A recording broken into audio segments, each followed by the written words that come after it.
Jaya Radha Madhava Kunja Bihari. Jaya Radha Madhava Kunja Bihari. Gopi Jana Vallabha Girivaradhari. Gopi Jana Vallabha Girivaradhari. Jasodanandana Braja Janaranjana. Jasodanandana Gopi Janaranjana. Jamunatira Vanachari. Jamunatira Vanachari. Jaya Radha Madhava Kunja Bihari. Gopi Jana Vallabha Girivaradhari. Jasodanandana Braja Janaranjana. Jasodanandana Gopi Janaranjana. Jamunatira Vanachari.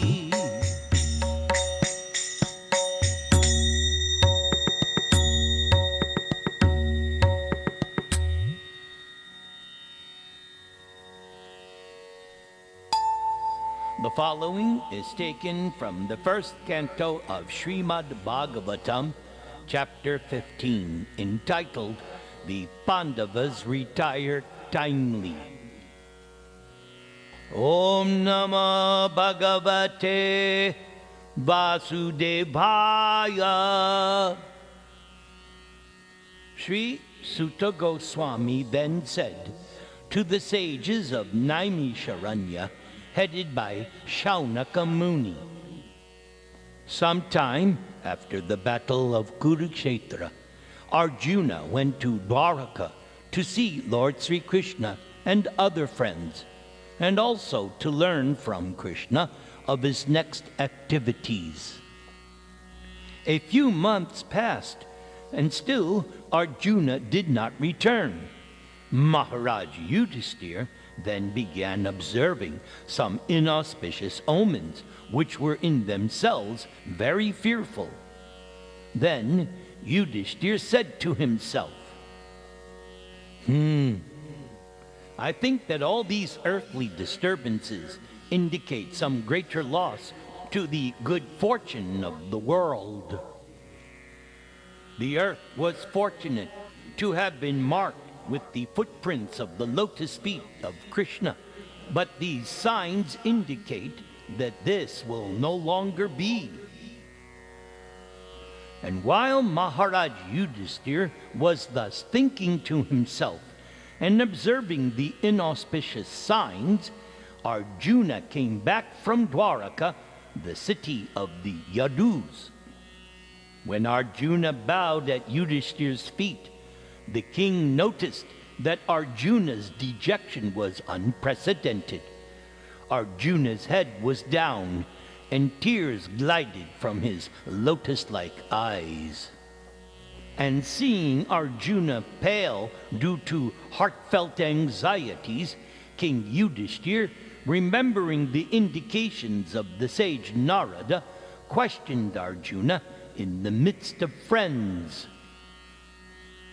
Indeed, the celebrated friend of Lord Krishna was grief-stricken because of his strong feeling of separation from Krishna, over and above all of Maharaj Yudhisthira's speculative inquiries. Due to his grief, Arjuna's mouth and lotus-like heart had all dried up. Therefore, Arjuna's body lost all of its luster. And now, remembering the Supreme Lord, Arjuna could hardly utter a word in reply. And it was with great difficulty that Arjuna checked the tears of grief which had smeared his eyes. Arjuna was very distressed because his best friend, Krishna, was now out of his sight. And increasingly, Arjuna was feeling affection for Krishna. Ultimately, remembering Krishna and his well wishes, benefactions, intimate familial relations, and his chariot driving, Arjuna, overwhelmed and breathing very heavily, began to speak. The military strength of the Kauravas was like an ocean in which there dwelled many invincible existences, and thus it was insurmountable. But because of Krishna's friendship, I, seated on the chariot, was able to cross over it. It was Krishna only who withdrew the duration of life from everyone in the battlefield. And Krishna withdrew the speculative power and strength of enthusiasm from the great military phalanx made by the Kauravas, headed by Bhishma, Karna, Drona, Shalya, etc. Oh, their arrangement was expert and more than adequate. But while going forward, Lord Sri Krishna did all of this. And the great generals like Bhishma, Drona, Karna, Purushrava, Susharma, Shalya, Jayadratha, and Bhalika all directed their invincible weapons against me.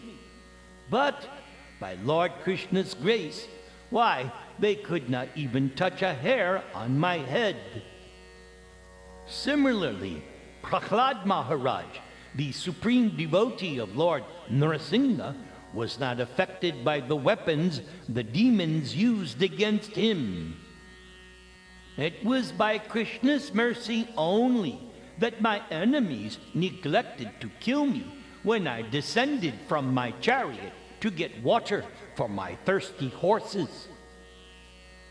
And yes, it was due to my lack of esteem for my Lord that I dare engage Krishna as my chariot driver.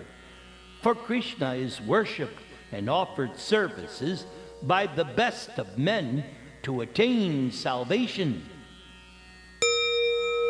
Desha kala artha yuktani krittapa upashamani cha haranti smarata chittam govinda avihitani me. All of you now listen, for I am attracted to what was imparted to me by the personality of Godhead, Govinda, on the battlefield of Kurukshetra. For they are impregnated with instructions for relieving the burning heart in all circumstances of time and space. Sutta Goswami then said, and thus, being deeply absorbed in thinking of the instructions of Krishna, which were imparted in the great intimacy of friendship, and also thinking of Krishna's lotus feet, Arjuna's mind at last became pacified and free from all material contamination. Arjuna's constant remembrance of the lotus feet of Lord Sri Krishna rapidly increased his devotion, and as a result, all the trash in Arjuna's thoughts subsided. Because of Lord Krishna's pastimes and activities, and because of Krishna's absence, it appeared that Arjuna had forgotten the instructions left by the personality of Godhead. Factually, however, this was not the case, and once again, Arjuna became master, the lord of his senses. And because of his possessing spiritual assets, all the doubts of duality were completely cut off. Thus, Arjuna was freed from the three modes of material nature and once again placed in transcendence. Now, there was no longer any chance of his becoming entangled in birth and death, for Arjuna was now freed from material form.